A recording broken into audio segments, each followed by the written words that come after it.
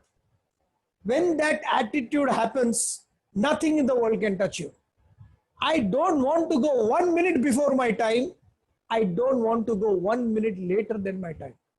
So there is no frustration, whatever, and you keep on learning. The world is beautiful as far as you keep on. So this impulse is created. Then what is the processing unit which registers these impulses and gives out messages? Now we come to the most important part. The processing unit has two things. One is the mind and the other is the intellect. Simple bifurcation of a mind. Mind is like a child, small baby, bacha. It doesn't know what it wants. It runs behind anything which it doesn't understand. After getting what it wants, it is not satisfied. Exactly the mind. Very cute. Mind, remember, is not an enemy, because the same mind which is extremely negative also has some beautiful passions which are required for your spiritual evolution. So the mind remains the same, the content remains the same, only thing is the direction changes. So when the mind is selfish, it will think from the point of view of, I want this to make me happy. And when it doesn't get what it wants, it sits and cries, just like a child. But the same child with patience day by day can be trained to become a beautiful one, can be educated. And that's the beauty of a human being. Human beings can't sit and say, this is the way I am. Once, when I was a sapling, when I was a baby, I could have changed. Then I grew up, had a little bit of branches. In youth, I could have drafted and changed. The plant can change. But when that plant has become a big tree, you can't change. Correct? You can't change the tree. But you are not a tree. You are a human being. And the capacity and the beauty of a human personality is it can change at every given point of time. There is nothing written in black and white. There is nothing written saying, this is the way it is, therefore it has to be. That complete power is in you. So I'm educating you. Mind is not the enemy here. It is a wrong identification and education of the mind that is the enemy. So we are going to bifurcate that mind. Mind is like a child. How would you define a mind? Mind is full of emotions. It is full of impulses. It is mood swings. How are you? I am feeling blue. When will you feel yellow? I don't know. Mood swings. आज mood नहीं कर रहा. Today new. This is mood swings. This is the mind. Mood, impulses, emotions, mood swings, and it is defined. If you forget all these three, the last is the most important. Don't forget. Likes and dislikes. Raga, dvesha, viyuktaistu. It is likes and dislikes. I like this. I will do it. but it is not good for you. Doesn't matter. I don't like this. I will not do it, but it is good for you. Doesn't matter. Can you imagine if only what I didn't like and is good for me, there won't be any resistance and I do it, there won't be any problems. But the mind functions in an ulta way. This is the way I will function. Likes and dislikes. There was once a small duck, a baby chick. This is from a poem Pond, a baby chick. And it was living by the side of a pond. It looked everywhere. It was so serene, surrounded with willow trees all around. Beautiful sight. And that baby chicken's baby, it used to look at some ducks, 6, 7 or 10 ducks coming and then getting into the water and joyously swimming and having fun.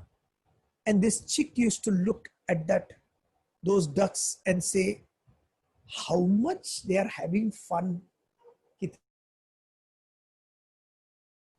I wish I could also do it. But my mom says I should not go into the water. I don't know why. She's always like that. Don't do, don't do, don't do, don't do, don't do. I don't know why my name is kept like this. My name should have been Don't. Because everything she looks at me, she said, don't do it. Don't do it. Don't do it. I thought my name is Don't. Every time. And mom said, don't go into the water. I'm thinking, what will this water do a danger to me? See, the ducks are enjoying so beautifully. They are swimming, they are having fun. And then it starts reasoning. For my feet, my wings, and my feathers for aught that I see is as good as the ducks for swimming. All the three are different. The duck's web, it's a webbed feet. They have a heavy skin and their feathers are oily so that they can sustain. All the three things are different. But it doesn't want to see the difference. It was a common denominator. So it says everything is the same. What is the problem? They are also same. I am also same. For the feet, the wings and feathers for aught that I see is as good as the ducks for swimming. Then it sees one difference. Though my beak is pointed and their beaks are round, is that any reason why I should be drowned? Okay, there is only one difference. My beak is pointed and their beak is round. Is that any reason why I should be drowned? The answer is no, that is not the reason. And then it says, anyway, I will go into the water and he will try my luck. For all that my mother says, next line, I am really remarkably fond of the water. I am loving it. So tasty. I am really loving it. When you say I am loving something, there is no reason and logic after that. So what's happened? Mind has embraced what I like to such a degree that the intellect refuses to think, or in this case, Pond, the mind has hijacked the intellect and told the intellect, listen, I want to go into the water. You tell me why I should. And the intellect reasons, the buddhi reasons within the periphery or the Lakshman Rekha drawn by the mind. So the mind becomes the controlling factor of reasoning, that is the intellect. And mind says, this is what we should do. And it tells the body to do it. The commandment has come. So this small chick jumps into the water. She floats, she dashed, she hits some rocks, and slowly she sinks and dies. And all the ducks are quacking around. And the last message is, message of not minding a parent. Here the parent is not the father or the mother or the brother or the sister. The parent is the scriptures, the shastras which give you the right direction. The parent is your sense of values of what is right and what is wrong. As soon as you listen to your mind, the trouble starts. If you understand the concept of the mind and where all and what all it can lead to, then rather than getting frightened about this disease of what my mind is, can find a solution of how to change it. I have conditioned my mind in a particular way, therefore it is at present just reacting to things. Is it possible for me to decondition my mind so that it stops reacting to situations and start acting after thinking and proper assessment by the intellect? Remember, you can educate it anytime you want. The only thing is, do you want to do it? We'll continue next time.